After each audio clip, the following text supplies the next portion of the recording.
Coffee 101, presented by Theodore Ersky, author of Salavandra, A Coffee Tale, and A Coffee Crusade.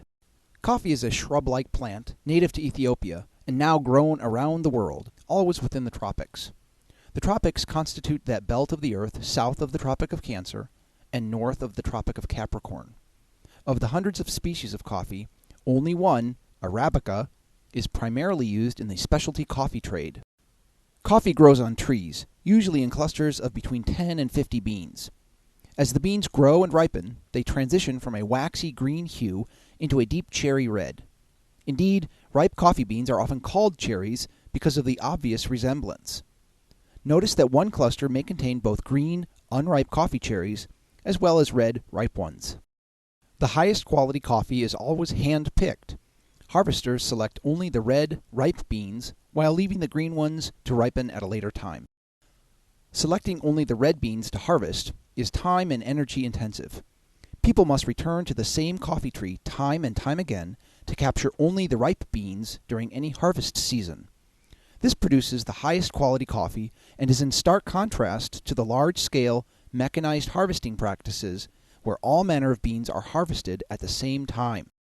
Each coffee cherry contains 2 coffee beans. Notice that when the red outer layer is peeled away, a sticky and translucent inner coating covers each bean. These layers are removed during processing. The technique called wet processing strips the bean's outer layers by various pulping and soaking methods.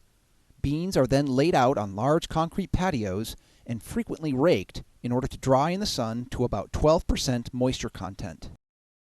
Following drying, the coffee's third and final outer layer needs to be milled away.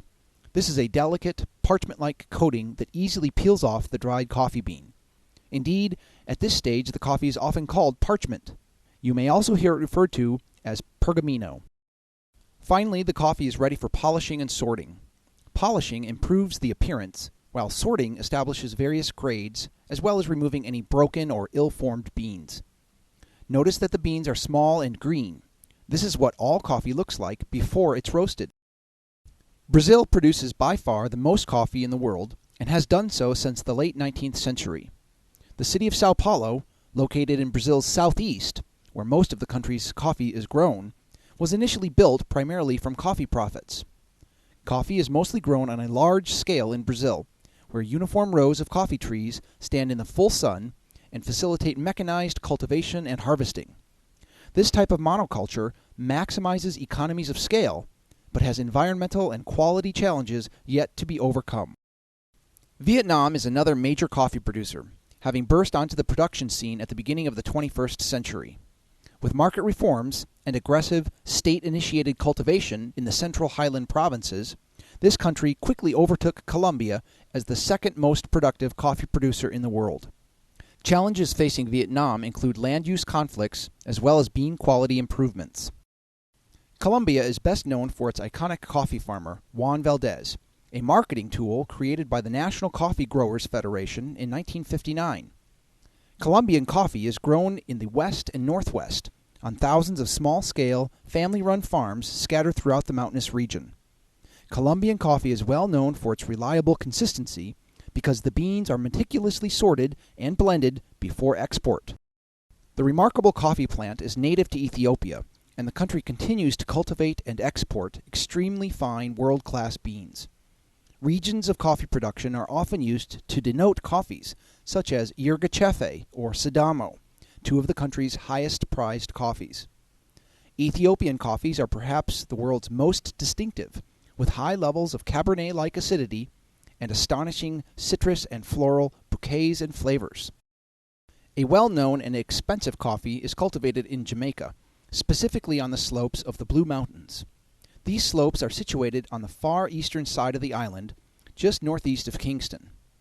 The mild, well-balanced, and smooth character of Jamaican Blue Mountain coffee, along with its very small supply, is why its price is often higher than that of comparatively close Central American coffees. Hawaii is the only U.S. state situated within the tropics. It's well known for its mild, full-bodied coffee, which is grown on the Big Island's western slopes near the town of Kona. This coffee is relatively expensive compared to other specialty beans because of quality control and certification measures initiated by the Kona Coffee Council, as well as the fact that it's cultivated in the United States, which has higher wage and input costs compared to other coffee-producing countries. Wherever coffee comes from, it must be roasted before grinding and brewing. Roasting beans properly requires lots of practice, lots of tasting, and lots of patience. A master roaster will find the ideal roast level for each type of coffee, which can vary greatly. For instance, coffees from East Africa are often ideally suited to lighter roast levels, whereas coffees from Indonesia exhibit the most character with darker roasting. The coffee and roast you prefer is unique to your own palate. There is no such thing as the world's best coffee, regardless of what any particular coffee snob may profess. There are approximately 76 coffee-producing countries throughout the tropics, each having particular farms, estates, or cooperatives producing unique beans for us to experience.